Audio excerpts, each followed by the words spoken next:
Dr. Alisha is with us today. We're going to talk a little bit about Black Business Month.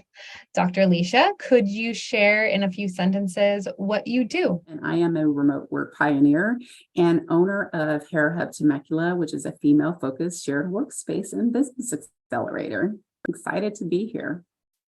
Yeah, so the month of August is recognized as Black Business Month, and it essentially is an opportunity to bring visibility to Black-owned businesses, which make up a really small percentage of businesses in the US. In fact, less than 3% of businesses in the United States are Black-owned businesses. So that's why it's so vitally important to bring awareness to these businesses and, for people to know about them. So one of the biggest reasons why there are so few Black businesses is because of the resources, or shall I say, the lack of resources within the community. And these resources, they go beyond just the finances. It's the fact that because there's so few Black-owned businesses, then when you're aspiring to do something like this, there's no role model or anyone to tap on the shoulder and say, hey, how do I do this thing, right? So it's a combination of those resources in the form of finances, but also in the form of having other community members that have gone through the process of starting a business and successfully running a business that can serve as a, role model and mentor for you as a business owner. So those are the biggest challenges. So you had mentioned earlier, see it, achieve it. Can you elaborate a little bit on the importance of that kind of representation, really seeing these people in our community and saying, they are here, they're a part of us, but also those people who see themselves in those leaders in the community? Absolutely. So representation is so important.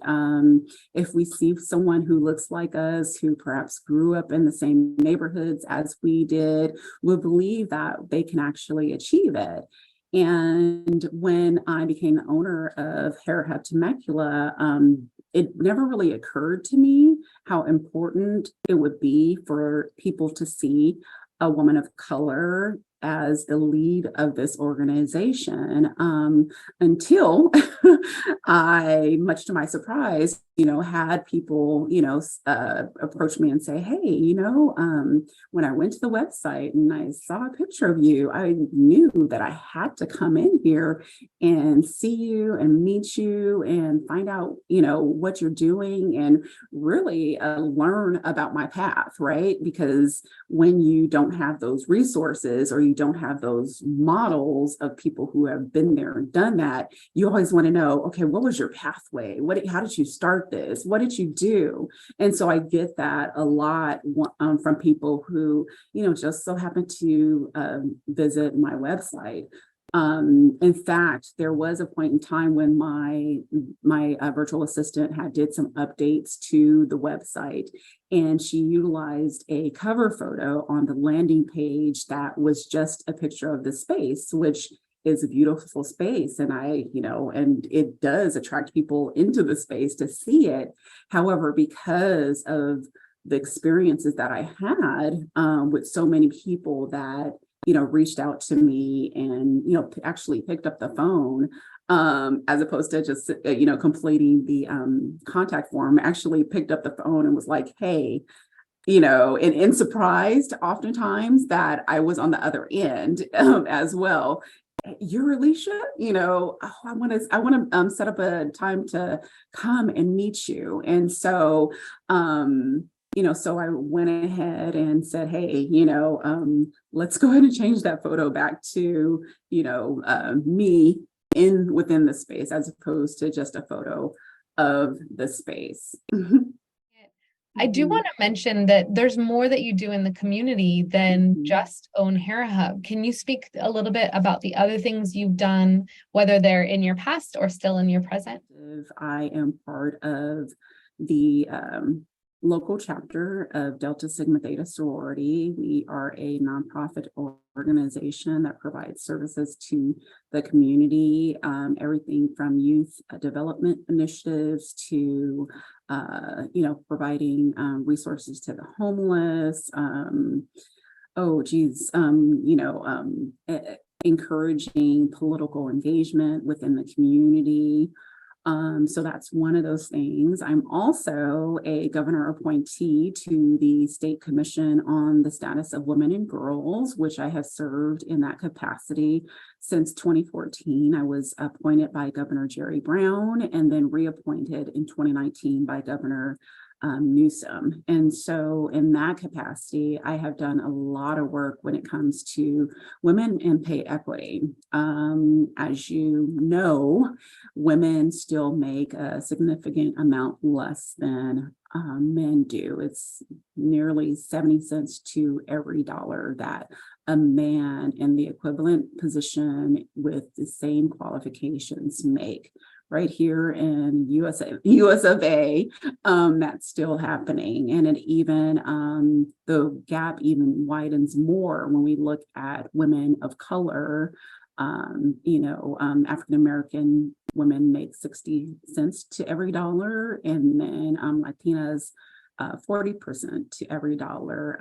That gap is even bigger when we take into the consideration that 80% of African-American women who are making that 60 cents to every dollar are also head of household. So there is no second income to supplement that dollar amount that's being made. So those are really important issues. And so I've been excited to be at the forefront of that for the state of California.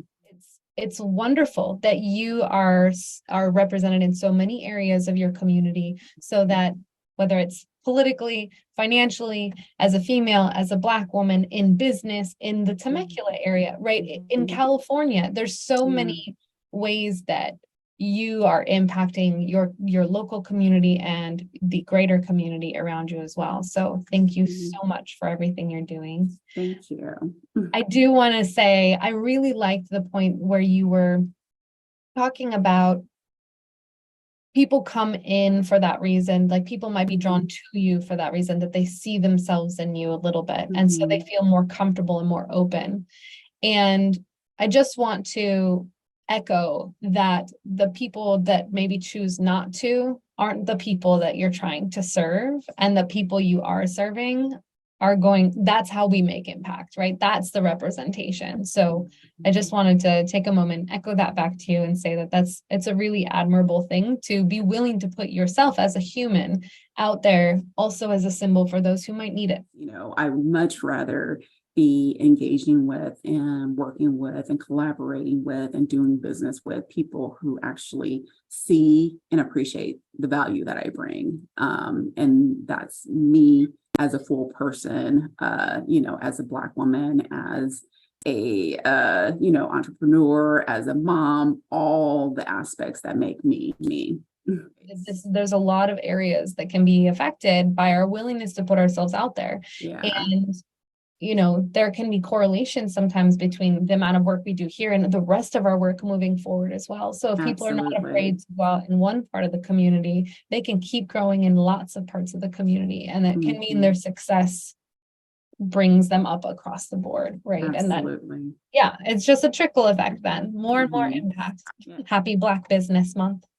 Thank you. And happy Black Business Month to all those who are out there too. Thank you.